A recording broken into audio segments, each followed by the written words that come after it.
இன்றைக்கி தயிர் சாதம் செய்ய போகிறோம். இந்த கப்பால் நான் 2 கப்பு அரிசி எடுத்துக்கிறேன். கழுவிட்டு நம்ம தயிர் சாதம் செய்ய போகிறோம். அரிசியை கழுவி கொண்டு வந்துட்டோம். நம்ம இதில் பால் சேர்த்துக்கிறோம். இதை நம்ம பாலில் தான் இதை வேக வைக்க போகிறோம். 2 கப்பு அரிசிக்கு நான் 6 கப்பு பால் சேர்த்துக்கிறேன். 2 டேபிள் ஸ்பூனுக்கு பட்டர். மிதமான சூட்டில் வேக வைப்போம். கொதிக்க ஆரம்பிக்குது, கிண்டி விடலாம்.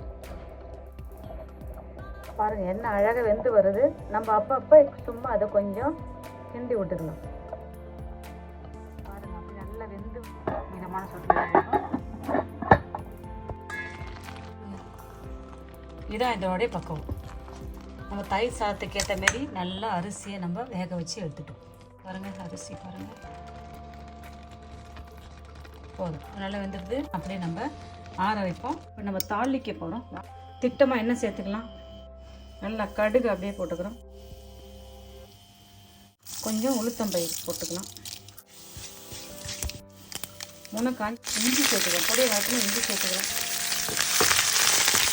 பச்சை மிளகாய் சேர்த்துக்கிறோம். கொஞ்சம் இப்போ பச்சை மிளகாய் 2 பச்சை மிளகாய் கீரியும் 100 கிராம் அளவுக்கு தயிர் எடுத்து வச்சுக்கிறேன். இன்னும் கூட நம்ம கருவேப்பிலை சேர்த்து கொத்தமல்லி தழை சேர்த்துக்கலாம். தயிரில் கருவேப்பிலை கொத்தமல்லி தழை சேர்த்துட்டோம். திட்டமாக உப்பு சேர்த்துக்கலாம். அதனால உப்பு டேஸ்ட்டை பார்த்துங்க. தயிரில் போட்டு இதை அப்படியே மிக்ஸ் பண்ணிட்டோம். மிக்ஸ் பண்ணிவிட்டு ஆற வச்ச சாதத்தில் இதை அப்படியே ஊற்றிக்கலாம்.